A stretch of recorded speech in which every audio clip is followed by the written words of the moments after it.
ओम शांति। 8 मई सन 2025। मीठे बच्चे, देही अभिमानी बन बाप को याद करो तो याद का बल जमा होगा। याद के बल से तुम सारे विश्व का राज्य ले सकते हो। प्रश्न, कौन सी बात तुम बच्चों के ख्याल ख्वाब में भी नहीं थी जो प्रैक्टिकल हुई है? उत्तर, तुम्हारे ख्याल ख्वाब में भी नहीं था कि हम भगवान से राजयोग सीखकर विश्व के मालिक बनेंगे, राजाई के लिए पढ़ाई पढ़ेंगे। अभी तुम्हें अथाह खुशी है कि सर्वशक्तिमान बाप से बल लेकर हम सतयुगी स्वराज्य अधिकारी बनते हैं। ओम शांति। यहाँ बच्चियां बैठती हैं प्रैक्टिस के लिए। वास्तव में यहाँ संदली पर बैठना उनको चाहिए जो देही अभिमानी बन बाप की याद में बैठे। अगर याद में नहीं बैठेंगी तो वह टीचर कहला नहीं सकती। याद में शक्ति रहती है, ज्ञान में शक्ति नहीं है। इसको कहा ही जाता है याद का बल। योग बल सन्यासियों का अक्षर है। बाप डिफिकल्ट अक्षर काम में नहीं लाते। बाप कहते हैं, बच्चों अब बाप को याद करो, जैसे छोटे बच्चे माँ बाप को याद करते हैं ना। वह तो देहधारी हैं। तुम बच्चे हो विचित्र। ये चित्र यहाँ तुमको मिलता है। तुम रहने वाले विचित्र देश के हो।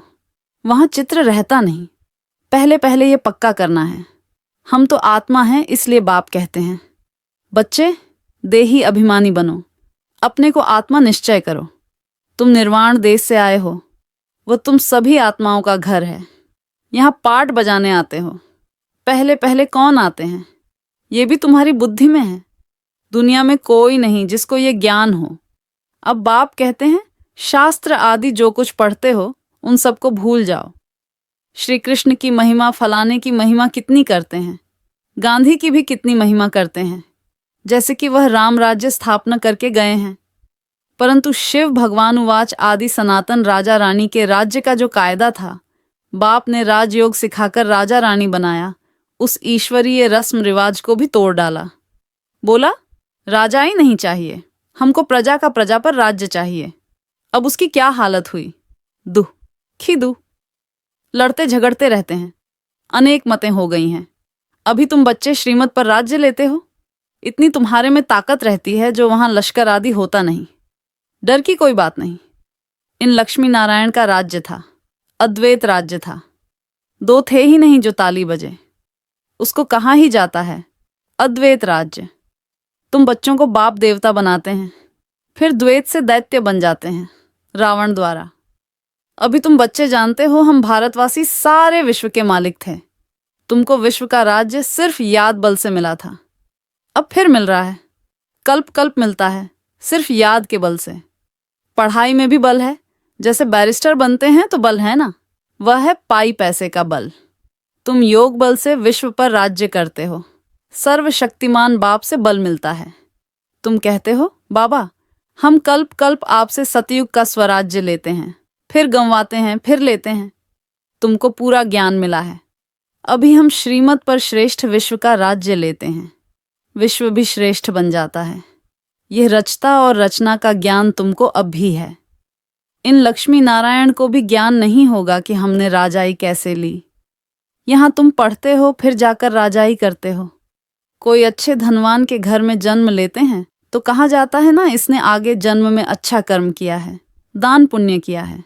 जैसा कर्म ऐसा जन्म मिलता है। अभी तो यह है ही रावण राज्य। यहाँ जो भी कर्म करते हैं वह विकर्म होता है। सीढ़ी उतरनी ही है। सबसे बड़े ऊंच से ऊंच देवी देवता धर्म वालों को भी सीढ़ी उतरनी है। सतो रजो तमो में आना है।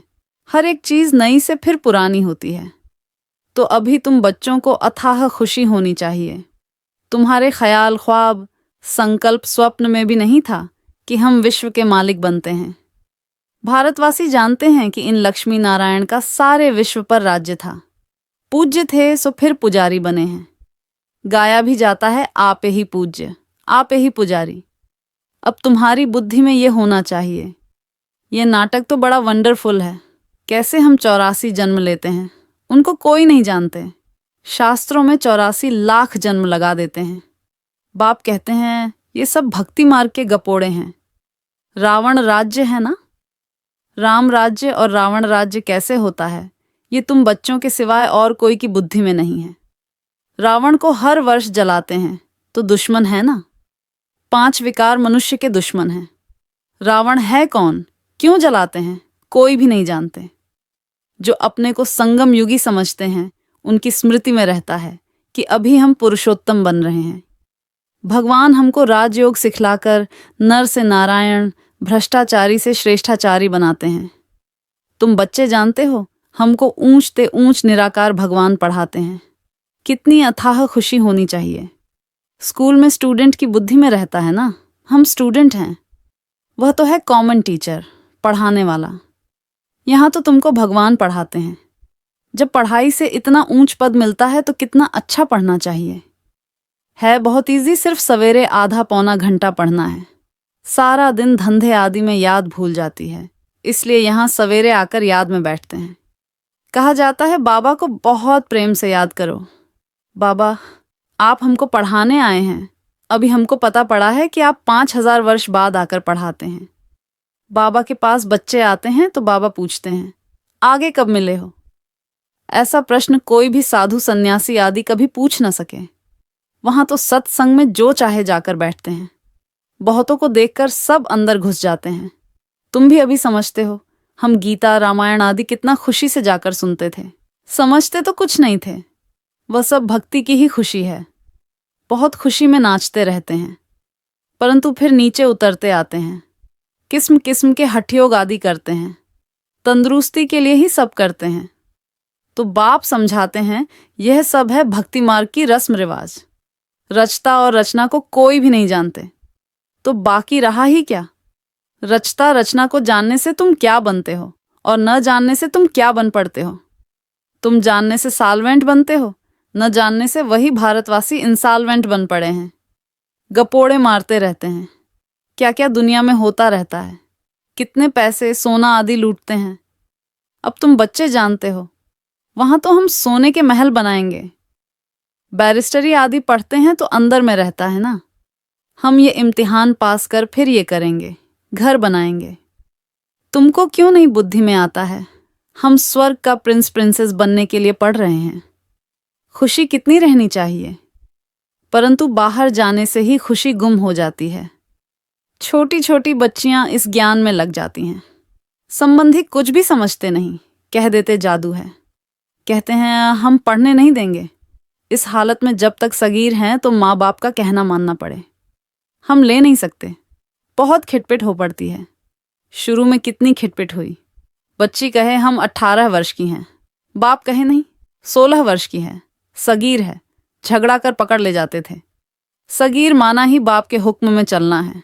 बालिग है, फिर जो चाहे सो करे। कायदे भी है ना। बाबा कहते तुम जब बाप के पास आते हो तो कायदा है अपने लौकिक बाप का सर्टिफिकेट, चिट्ठी लेकर आओ। फिर मैनर्स भी देखने होते हैं। मैनर्स ठीक नहीं है तो वापस जाना पड़ेगा। खेल में भी ऐसे होता है। ठीक नहीं खेलते तो उनको कहेंगे बाहर जाओ। आबरू इज्जत गंवाते हो। अभी तुम बच्चे जानते हो, हम युद्ध के मैदान में हैं। कल्प कल्प बाप आकर हमको माया पर जीत पहनाते हैं। मूल बात ही है पावन बनने की। पतित बने हैं विकार से। बाप कहते हैं काम महाशत्रु है। यह आदि मध्य अंत दुख देने वाला है।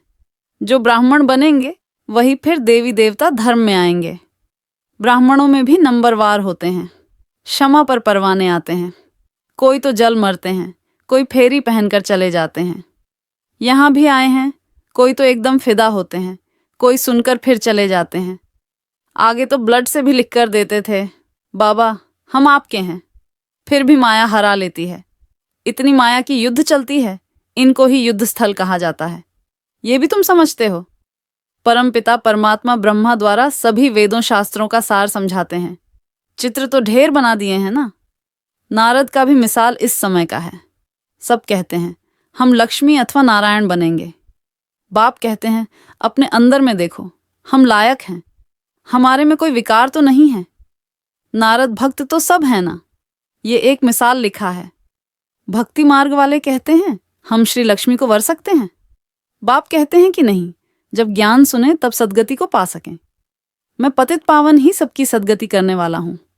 अभी तुम समझते हो बाप हमको रावण राज्य से लिबरेट कर रहे हैं। वह है जिस्मानी यात्रा। भगवान उवाच मन मना भव। बस इसमें धक्के खाने की बात नहीं। वह सब हैं भक्ति मार्ग के धक्के। आधा कल्प ब्रह्मा का दिन, आधा कल्प है ब्रह्मा की रात। तुम समझते हो हम सब बीके का अभी आधा कल्प दिन होगा, हम सुखधाम में होंगे, वहां भक्ति नहीं होगी। अभी तुम बच्चे जानते हो हम सबसे साहूकार बनते हैं, तो कितनी खुशी होनी चाहिए। तुम सब पहले रफ पत्थर थे, अब बाप सीरान धार पर चढ़ा रहे हैं। बाबा जौहरी भी है ना। ड्रामा अनुसार बाबा ने रथ भी अनुभवी लिया है। गायन भी है गांव का छौरा। श्री कृष्ण गांव का छौरा कैसे हो सकता है? वह तो सतयुग में था। उनको तो झूलों में झुलाते हैं, ताज पहनाते हैं, फिर गांव का छौरा क्यों कहते? गांव के छोरे श्याम ठहरे, अभी सुंदर बनने आए हों। बाप ज्ञान की सिरान पर चढ़ाते हैं ना। ये सत का संग कल्प कल्प कल्प में एक ही बार मिलता है, बाकी सब हैं झूठ संग। इसलिए बाप कहते हैं हियर नो ईविल। ऐसी बातें मत सुनो जहां हमारी और तुम्हारी ग्लानि करते रहते हैं। जो कुमारियां ज्ञान में आती हैं वह तो कह सकती हैं कि हमारा बाप की प्रॉपर्टी में हिस्सा है, क्यों ना हम उनसे भारत की सेवा अर्थ सेंटर खोलूं। कन्यादान तो देना ही है, वह हिस्सा हमको दो तो हम सेंटर खोलें, बहुतों का कल्याण होगा। ऐसी युक्ति रचनी चाहिए। ये है तुम्हारी ईश्वरीय मिशन। तुम पत्थर बुद्धि को पारस बुद्धि बनाते हो। जो हमारे धर्म के होंगे वह आएंगे। एक ही घर में देवी देवता धर्म का फूल निकल आएगा, बाकी नहीं आएंगे। मेहनत लगती है ना। बाप सभी आत्माओं को पावन बनाकर सबको ले जाते हैं, इसलिए बाबा ने समझाया था संगम के चित्र पर ले जाओ।